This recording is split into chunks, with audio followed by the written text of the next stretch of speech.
Aimerais-tu ne jamais échouer, ne jamais tomber, ne jamais dire de conneries, ne jamais avoir honte, ne jamais te sentir coupable, ne jamais te retrouver prise à défaut, ne jamais te louper, ne jamais avoir à subir le regard de quelqu'un qui te fait comprendre que t'es pas dans les clous, que t'es pas comme il faut être, que t'as pas assuré, que t'es faible, que t'es incompétent ou incompétente.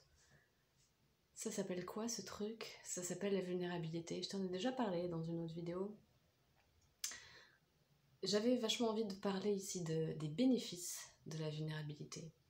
Et là tu te dis mais t'es fada ou quoi? Des bénéfices de la vulnérabilité? Mais encore?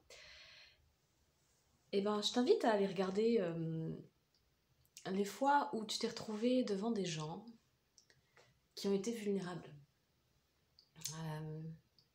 Qui se sont loupés, je sais pas, dans des spectacles, qui se sont loupés dans des boulots, qui se sont loupés, qui ont échoué à pouvoir relever quelqu'un qui était pas bien, qui... Voilà, je sais pas, des exemples où tu t'es retrouvé face à des gens qui échouaient, qui étaient pas à la hauteur, ou qui se cassaient la gueule tout simplement dans la rue, tu vois, un truc qu'il faut pas faire, parce qu'on est en devoir de faire les choses bien. Parce que t'as pas remarqué qu'en France, quand tu montes ton entreprise, si jamais ça ne fonctionne pas et que tu fais un dépôt de bilan, que tu n'obtiens pas ton chiffre d'affaires, que ça prend pas, etc., tu reviens avec un nouveau projet devant ton banquier où, voilà, où tu proposes quelque chose et on ira regarder ton truc et on se dira ton CV et on se dira écoute, tu vois pas que t'es pas fait pour ça, tu t'es trompé, c'est pas ton truc quoi, t'as pas les capacités, t'as pas le truc. Est-ce que tu t'as pas souvenir, je sais pas, euh, d'avoir tenté de faire un instrument quand tu étais plus jeune ou même adulte, de faire un sport, de tenter des nouvelles choses et de la danse, je sais pas quoi, moi je vais te prendre des références que je connais évidemment, mais si tu regardes dans toi, tes références à toi, puisqu'on a tous des activités, des centres d'intérêt différents, euh, est-ce qu'il t'est pas arrivé de commencer et de te dire non mais fou, on oublie, je suis pas du tout, c'est pas mon profil, je suis pas fait pour ça. Et pourtant, qu'est-ce qui se passe quand réellement tu poursuis parce que ça te vient des tripes? Bah, la pratique offre des chances, en fait. Est-ce que tu connais une personne qui soit pro dans quelque chose qui n'ait pas commencé? Toi, en tant qu'humain, t'as été bébé.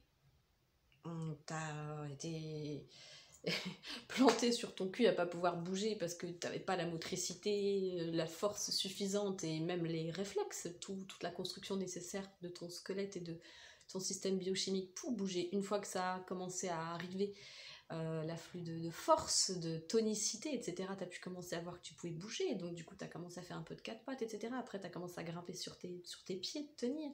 Tu t'es cassé la gueule combien de fois? Quand tu as tenté de faire du vélo, d'apprendre à nager, si toutefois tu sais le faire, parce qu'il se peut très bien que tu ne saches pas le faire, c'est quoi le problème en fait, hein? La réalité des choses, c'est qu'on est déjà en train de se dire, bah non mais ça c'est forcément quelque chose qu'on doit savoir faire.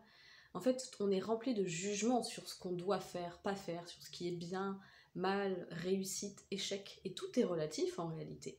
Qu'est-ce que nous, on veut réellement accomplir dans cette vie? Qu'est-ce qui nous est nécessaire à nous de savoir faire pour pouvoir nous accomplir?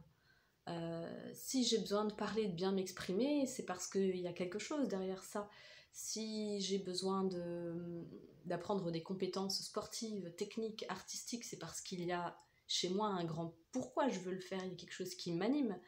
Mais si le truc il m'anime pas, pourquoi je saurais le faire? Pourquoi j'apprendrais à le faire? Et pourquoi si je n'arrive pas à le faire, je serais taxée de nulle?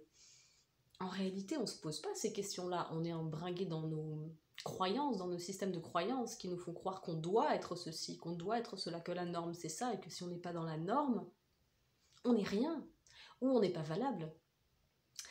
Et je te parlais tout à l'heure d'aller regarder les moments où, si tu t'étais déjà retrouvé face à quelqu'un qui échouait, ou qui se plantait, ou qui tombait, etc. Et j'aurais voulu que tu ailles regarder ce qui s'est passé pour toi. La première chose qui t'est venue, bon, à part évidemment si la chute est rigolote, et qu'il n'y a pas de blessé, que tu vois pas de sang, si la personne s'est cassée la gueule, que tu vois bien qu'elle se relève, elle n'a pas l'air, tu vois, dans un état critique. Il s'est passé quoi en toi? Va vérifier. Moi, j'ai envie de te suggérer une idée qui a pu se produire. C'est que dans 3 quarts des cas, ce qui se produit chez les gens, et notamment ce qui se produit pour moi, perso, et tu me diras dans les commentaires si toi aussi tu as pu constater ça, il y a de la compassion qui arrive.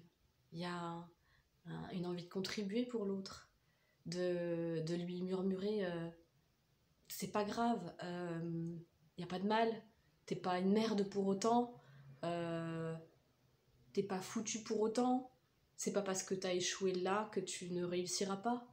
Et puis c'est touchant ce que tu produis, ce que tu fais. Quand l'intention est là, t'es touché par l'intention, c'est le truc qui vient du cœur. Quand tu fais les choses avec une intention, même si tu te loupes jamais à 100% en réalité. C'est pas une réalité ce que je te dis, c'est pas une vérité, je me présente pas en donneuse de leçons. J'ai juste repéré ça dans mon vécu, et je l'ai beaucoup entendu aussi par tous les discours que j'ai pu avoir à l'extérieur. Il y a une vraie différence entre ce qu'on nous dit qu'on devrait ressentir et ce qu'on ressent réellement. Et moi, je t'invite à aller plonger dans tes ressentis quand il se passe quelque chose et à vérifier et surtout à voir qu'il y a souvent une sorte de dualité. Il y a à la fois souvent quelque chose de moche et quelque chose de beau. Et quand quelque chose est beau, eh ben, il y a son revers, il y a une sorte de dualité quelque part. Ça rejoint aussi l'idée des cycles, tu vois. Je veux dire, tu vas voir la nature, comment elle est belle en ce moment, elle est magnifique. Et pour autant, tu vas te promener dans la nature ou en forêt en hiver. On ne sait pas que ce soit pas beau, mais il n'y a pas cette vivacité, il n'y a pas toutes ces couleurs, il n'y a pas toute cette vivance, cette vivacité de la nature. Et pour autant, c'est toujours la même matière, la même essence, la même chose. On est fait en fait de plein de choses. Et c'est ça qui est beau, et c'est ça qui nous rend humains en fait. Si on était tous parfaits, si on était tous des machines, et si en plus on était tous identiques, qu'on avait tous les mêmes compétences, putain, on se ferait chier quoi. On se ferait véritablement chier. Il n'y aurait pas de mouvement, il n'y aurait pas de vie. La vie c'est du mouvement. Donc, c'est quoi l'échec, c'est quoi la réussite? Ça va dépendre aussi de ta culture. Dans certaines cultures, faire ça, ça va être une grande réussite. Dans une autre culture, faire la même chose, ça va être quelque chose à bannir. Selon les époques, une chose est tolérée ou n'est pas tolérée. Une chose est bien vue, pas bien vue. Tout est vraiment foncièrement relatif. L'invitation, c'est vraiment d'aller regarder à quel point